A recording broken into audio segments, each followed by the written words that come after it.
Hello, my name is Shirley. And I'm Brandy. And welcome back to Unspoken Transitions, where you talk about the nuances of adulthood and the transitions that take place that people don't really talk about. So, for today's topic, today we're going to be talking about not taking things too personally. I know this is something that we've talked about personally in like our own conversations a lot, but that's the topic for today. Yeah. Talk about not taking things too personally. So what we mean by that is like, you know how like you go to the grocery store and I don't know, you're saying hello to somebody and they just ignore you and you're just like, okay, that was rude. Or somebody says something out of pocket at work or at school or a student or a teacher. I don't know, like people just being rude in general, and you're kind of just like, what's wrong with this person, or why do they need to be rude to me when I didn't do anything? So we're going to talk about like not taking that too personally, because people have problems. I have problems, we have problems, but not taking things personally because some people don't have the skills yet to not to project or not to put their hurt on somebody else. And there are different examples, and we'll definitely jump into that afterwards too. Yeah, and I think a big part of this conversation is also overthinking and like ruminating on different things that happen during your day. So we're gonna get into all of that. Yes. I don't even know where to start. Shit. I think we can start off with like just why people act like wrong. Because okay, the reason why I take it personally and the reason why I wanted to have this conversation is because I struggled with this up until like, I can't lie, like a couple months ago. Like I have always struggled with this because my mindset was just like, yes, you've had a bad day. Yes, somebody else has disrespected you. Yes, you have had this experience, and I'm not taking away from that. But why, as a grown mid-20s, 30-year-old or whatever, you cannot just keep it in and then not project it onto somebody else? Whether it's to make yourself feel better, whether it's a power, I don't know what it is, but like, why do you feel the need to take that hurt and put it on somebody else when I've done nothing to you? Because personally, like I'm not perfect at it, of course. Like, you know, we all do what we project in some way, shape, or form. But like, if I've had a terrible day and let's say I'm gonna hang out with you later in the day and my day was so bad and I'm angry or frustrated or whatever, I'm just gonna say, hey, I'm not gonna hang out today because I'm upset and I don't want to put any anger or anything that you haven't done to me, just gonna throw it on you. I don't want to do that. So I'm like, I kind of think if I can do that, why can't other people just do that? Because it's not anything crazy to say like, oh, I can't hang out today because I'm not feeling well. You don't need to go into details.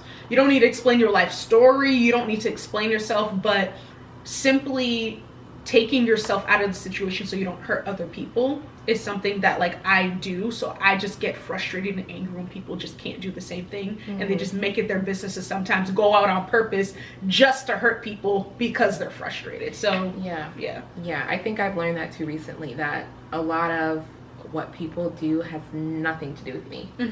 Absolutely nothing. But do you feel like you take things more personally from strangers or people that you actually know?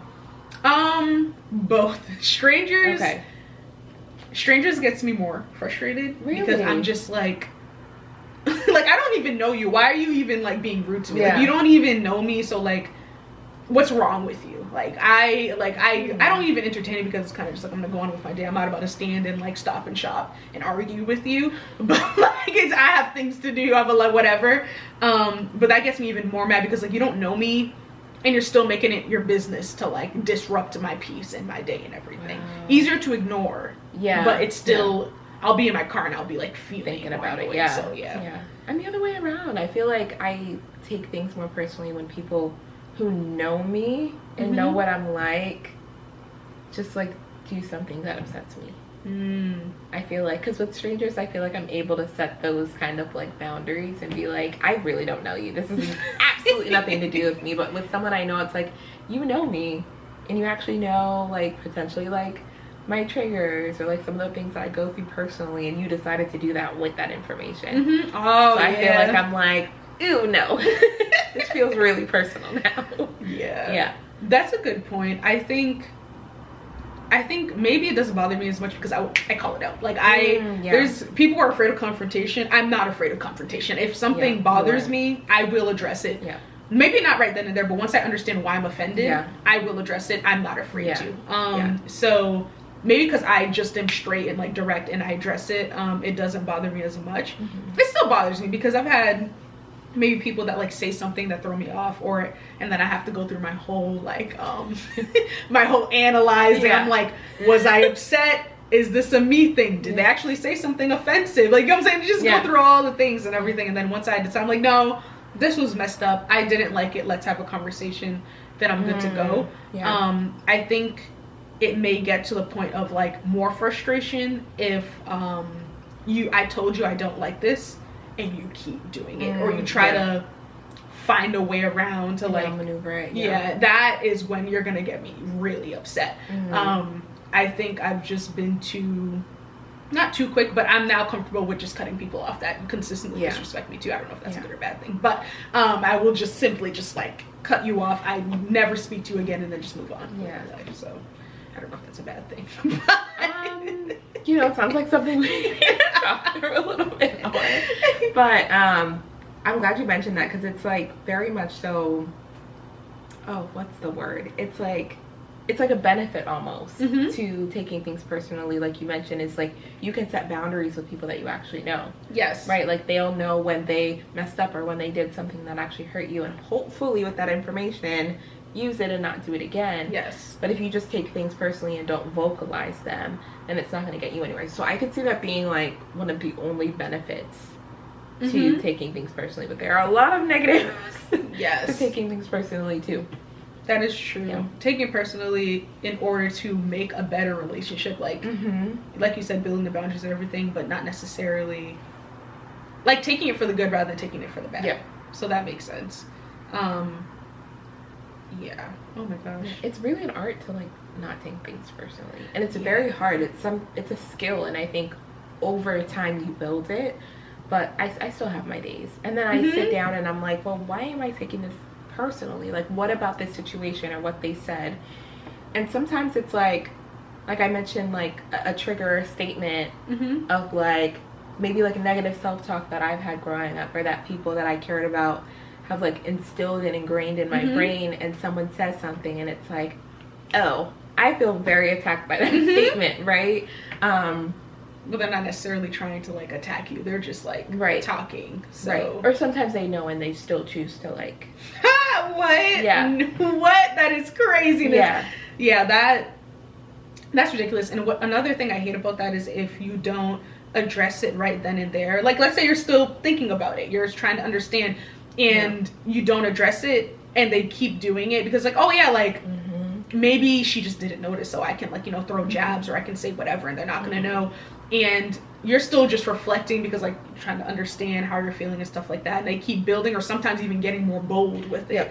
And then you reach a point where you address everything, and then it's like, oh no, I didn't mean it like that, or like, oh, X, Y, oh my god, yes you did, yes you did, you just thought I was like stupid, or like I didn't know like I noticed, I just didn't say anything. And I also think that speaks to someone's character if they think like they know that they're throwing jabs at you, and because you didn't address it, they're going to continue doing it for whatever reason inside of them that they're doing it. So I feel like, oh, this person is nice, or this person doesn't see this, so I'm going to continue being messed up in this way. I'm just going to keep being messed up in this way because I can, rather than just trying to be a kind person overall because of whatever inner reason. I don't even get why you would do that, but like why you'd be purposefully malicious or manipulative or rude or jabbing at someone for whatever self-worth reason. That's the only reason why I can think of it. But I think that speaks to character too, if people do that, because what's good with you? Right. Like what was actually the reason? But what do you do in the situations where people, you know, if you do mention the thing that you took personally, that they think you're overreacting, or they try and minimize how you feel? Like, oh, I just like, why are you taking it so personally? That's it's like I know I took it personally, but not you telling me that I took it personally as well. Yes, you see, I don't know if it's childhood or what, because I've always been told, oh, you're sensitive, like, oh, I didn't mean like that, oh, it's just a joke. Oh my gosh, it's just a joke. I didn't find it funny. I didn't think it was funny. What was so funny about like making fun of my parents, or making fun of something I enjoy? Like, what's so humorous about that? So for me, that's why I think this is probably trauma related. But growing up, that happened a lot. It's just like, oh, you're just being sensitive, or like it's not that serious. Like, oh, it's just a joke. Like, oh, I can't joke and stuff like that. So now I wait. I notice something and I wait. And I let you get bold, and I let you say what you want. And when you say something wild and out of pocket that is clearly offensive because you're bold enough and you think I didn't notice, then I'll address it, because now I have concrete proof. Okay. Until I have concrete proof that like what you're saying is malicious and is messed up or whatever, I don't like to address things, because like you said, people can say, no, I meant this, or like, oh, I didn't mean to say that. Like, oh, this is what I was intending to say, when you know exactly what they were trying to do. So you just, I wouldn't say it's acting stupid. I just don't say anything until I can address it in a specific situation where I know I feel uncomfortable, and go from there. And if you try to gaslight me from there, delete. That's it. Yeah. So it sounds like, not the deleting and blocking and canceling, but it sounds like you're giving people the benefit of the doubt. Yeah, that's a bad thing for me. Yeah, it's a bad thing. I am giving them the benefit of the doubt, and that has worked against me so many times, because it's like the opposite effect. It's like, okay, I know that you are projecting. I don't do this anymore, by the way, but it's like, I know you are projecting. I know you're having a bad day, or I'm just assuming you had a bad day, or I'm assuming that like maybe something happened that's making you act this way. So I don't address it and I leave it alone, right? But I'm just teaching people to disrespect me, essentially. And then it reaches the point of no return. And then by the time I address it, I'm fuming, and like we can't restore anything at this point. So I do give people the benefit of the doubt. Used to give people the benefit of the doubt, but now it's kind of just like, if you're gonna disrespect me once, I will let you do it a few more times, and I'll call it out, not for the benefit of the doubt, but more of, I don't like addressing things until it's very clear that you're doing something wrong. So you like to collect all the information before you make or jump to a conclusion. Exactly. Yeah. Okay. I can see how that could be helpful. Yeah, it is helpful, but it's also not helpful, because you see, that's operating from a place of hurt and operating from like childhood, right? Because like people constantly told me all the things that, like, you know, I've said before, oh, I'm joking, whatever. There are people that are not like that. So when I wait or hold the information, and then like, let's say I wait, let's say you said something that offended me, and you're not like that, and I like hold it on for 6 months, and then now I'm like, oh, Brandy, I didn't like this in February, I didn't like this in March, April, you're probably gonna be like, why didn't you bring it up? Yeah. So I probably would say that. Like, why didn't you just say something like initially? So it doesn't work for people that have good intentions. Or honestly, you know what, maybe the people that are saying it, they might not have bad intentions, but like, everyone doesn't operate the same way. So me holding it, sometimes it works to hold it, and other times it does not work to hold it. So it just, it's very tricky. Like, I don't know how to navigate it 100%, but I don't give everyone the benefit of the doubt 100% all the time. Okay, I see. I think even before giving people the benefit of the doubt or having those conversations, like you said, there comes a point of you sitting down with yourself and being like, did I actually take this too personally? Exactly. I think that's like the conversation that needs to happen first. And then when you're like, no, I didn't. You know, they really tried it with me that time. And then like moving forward with what you typically do. That's valid. In those situations. But I think for me, when I'm trying to figure out, like, even before I get there, of having those conversations of like, did I take it too personally? I try and think about, was I irritable that day? Like, did something personal happen where, you know, everything that everyone was saying that day just hit me off? You know, like, was it something that I was going through? Or, you know, was it like a self-esteem thing? Did it like, you know, remind me of something from childhood? I think I'm oftentimes like, you know, like the things that weren't internalized by like, you know, family or whatever the case is. I'm like, those are the things that really grind my gears. And when people like affirm it, I'm like, whew, I don't like that, you know? So it's like being real with yourself and having the tools and the resources to do that. Like therapy has been amazing for me to like check myself and be like, am I taking that too personally? And sometimes me and my therapist are real, and we're like, yeah, that was like, I really took that personally. Like, it wasn't that serious, you know? And other times it's like, no, they really crossed a boundary, and you need to have a conversation with them. I agree. Yeah. I agree with that, because It is true about checking yourself, because I was thinking that like I get defensive sometimes, because again, there's not all the people. I have issues too. Like, yeah, everyone does. Everyone has problems, things they need to work on, but like I would get defensive over small things. Like someone would say, can you grab this from the store at 3 o'clock? And I'll be like, I'm gonna grab it at 3:45 because because I'm gonna pick when I want to do stuff and everything. Or it's just like, oh, like, where are you going? Why are you asking me where I'm going? Like, I'm going out. I have I have freedom and autonomy to go out and do whatever when I want to do it. Don't worry about where I'm going. You know what I'm saying? When it's this genuine, it's just like, oh, I just wanted to know where you were going. Just I think I like started like in undergrad, which is funny. Like my friend would be like, oh, like, where are you going? And immediately, because you know your parents like, where are you going? What are you doing? You on guard. Yeah. I'm just defensive. I'm just like, I'm going to CVS. Like, why does it matter? Like, why does it matter where I'm going? I'll be back in 15 minutes. Like, you know what I'm saying? And they're just like, oh, if you're going to CVS, I just wanted like a candy bar too. And I'm just like, oh, I need to reel it in. Or something else is like, I'd over explain. Like, I don't just say like, oh, I'm going to the store. Like, I'm going to the store because I need to grab this, and the reason why I need to grab this and didn't get it the other day is because of that. Like, you have to have this whole monologue. Why? Because specific. I think it is because of childhood. It's just like, oh, I say something like, oh, that's not true, or like, this didn't happen. I'm like, no, it did happen. Like, I need to give you the concrete reasons and evidence, the context. Like why something happened. And then I do this with like grown adults, and they're kind of just like, oh, like, I just was asking something simple. So we all got issues, so like we're all working through our issues. But that's so funny. Like, like people are probably like, I didn't ask you about that. I can like see people.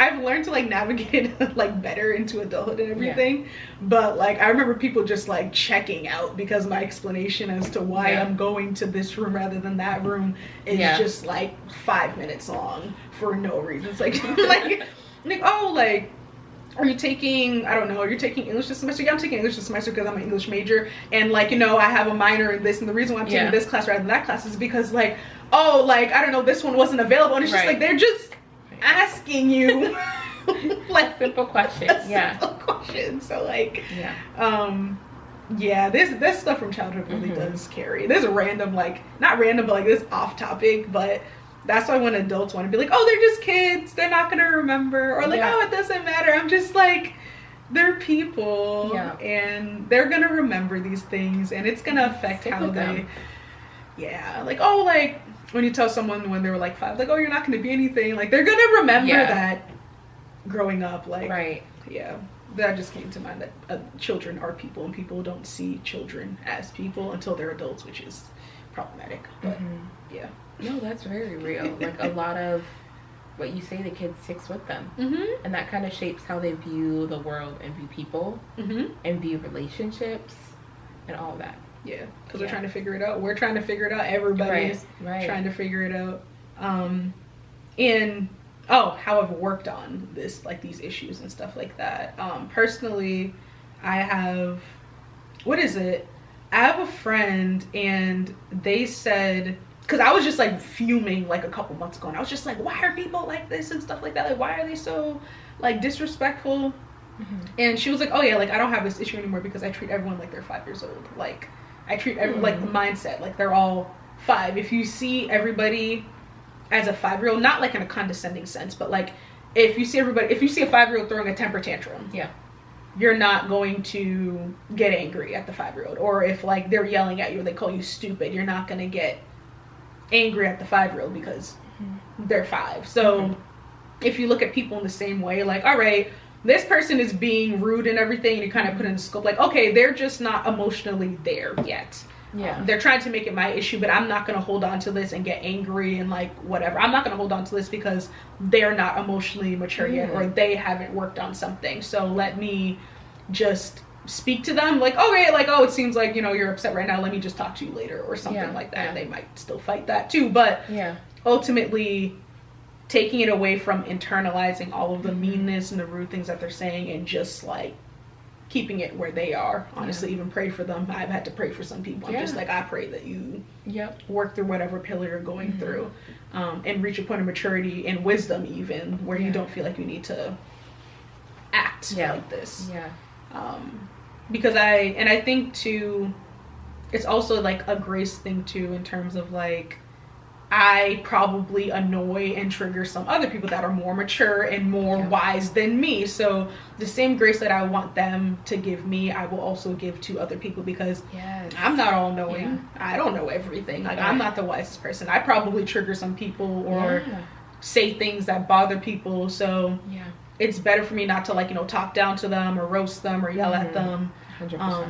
And maybe just, hey, just be like Jesus. Like, what would Jesus, not to be like that, like, person, like, oh, but WWJD, but like, what would Jesus do in the situation? How would Jesus treat them and everything? Like, how do I have patience for them? And I am saying that, and at the same time too, I'm not condoning dealing with like abuse, mental abuse, because somebody is not there. Like, if, when I'm saying this, like, if someone is like a Karen and Stop and Shop is screaming at me, like, I will I'm not going to become Karen's friend. I'm going to say, Karen has this problem. Let me step away from this. If it's a friend that's like abusing, hurting me, being disrespectful, I'm not going to condone their behavior. I might address it, have a conversation, but if you continue to hurt me, this is what I'm saying. Like, I will just remove you from my life. Not that you didn't mean anything to me, not that I didn't cherish the friendship, but clearly you're on a path that is not working well with me and is hurting me. So I'm not going down with you. Maybe we can reconnect in the future when you are at a better point, if God wants that. But right now it's not going to happen, and I'm not going to allow that. So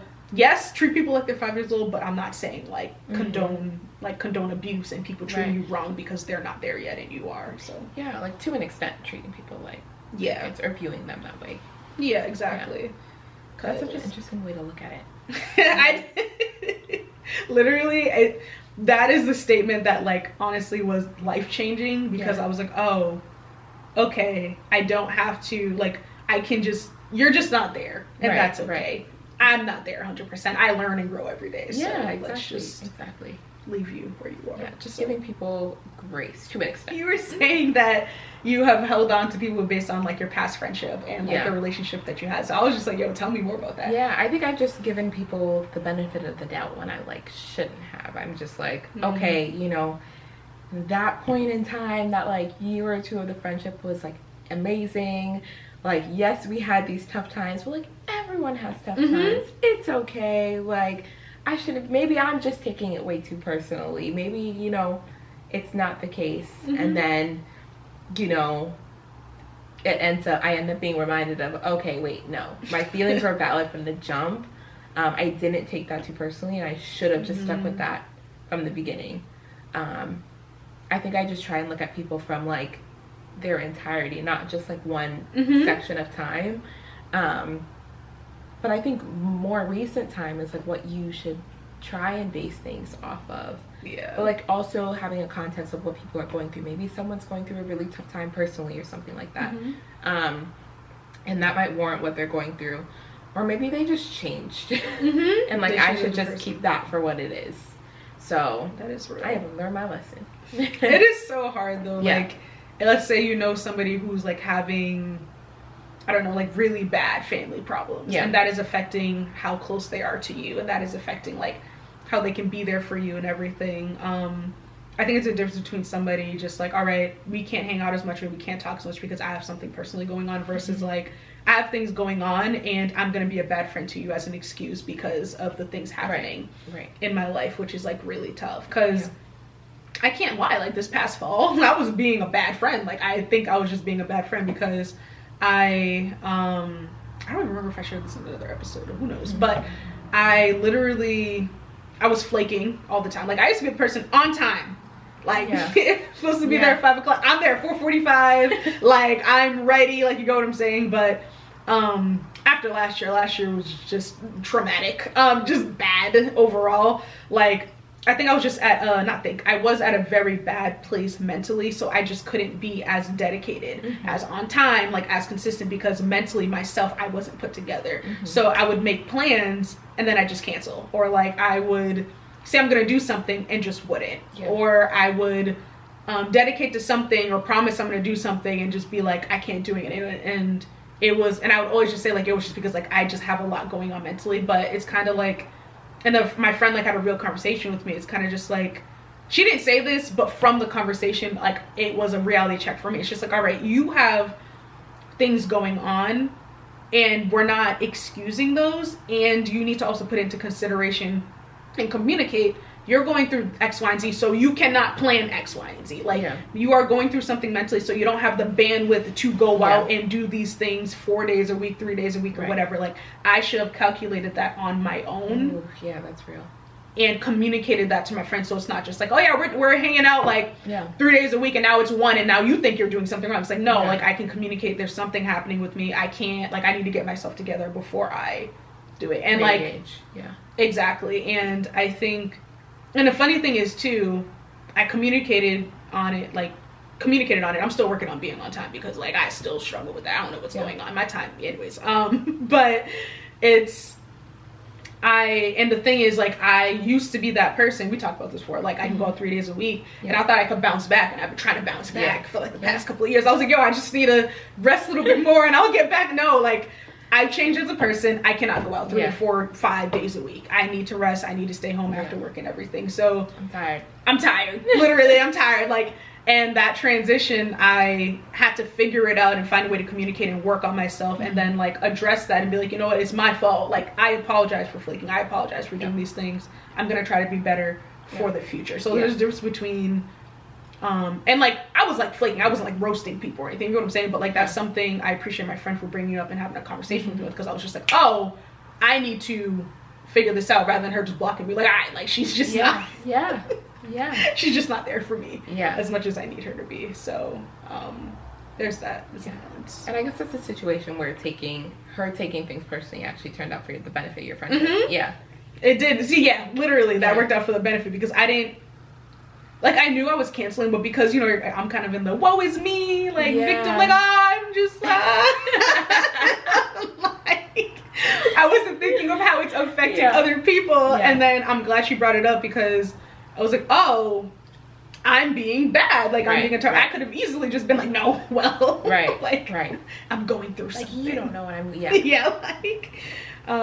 so I think it's important to take accountability. So we're saying yes, like, don't take things personally from people. Also, don't take abuse from people. Also, people go through things and they may act and change, and like, your friendships can change and stuff like that. But change does not equal bad, and if it does equal bad, then yes, cut them out and reflect on, is it PMS? Is it like you had a bad day? Did someone get mad at you? Is it childhood? Like, reflecting on these things before having the cancel block, just delete type situation.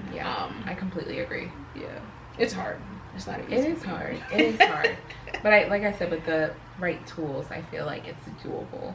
Yes. Yeah, and I feel like prayer has also been a tool. Like, I've been teaching myself, like, especially with strangers, if someone does something that I feel like I'm taking personally, I'm like, I pray for them. Or I try to. It's really uncomfortable and hard sometimes, to be honest, because sometimes I'm like really angry, but like, I'm just like, you know, whatever they're going through, like, Lord, cover them, you know, bless them, like, heal them in whatever ways they need to be healed. Like, work on them, like, help them to reach a point where they're healthier, like, whatever they're going through. And they don't do that to someone else. Yeah, and they don't do it to someone else, because you don't want what you experienced to be. Right, which has been hard, but I think it's been a good tool. It helps me feel more at peace with the situation and not, like, holding on to it. Yes, that's real. I don't know. I've prayed for people. It's been hard. Like, they're like, yo, if you can't pray for somebody, it means you hate them. And I was like, all right, we don't want hate in this. We don't want hate. So like, I agree. I've also like prayed for people. I have honestly just distanced myself from them. Therapy is just like a bigger one, because then you have the space to like talk and like come up with like healthy mechanisms to like work through things and everything. What else has helped? Therapy has just been like solid. Therapy has like been the most solid one and the most like consistent one.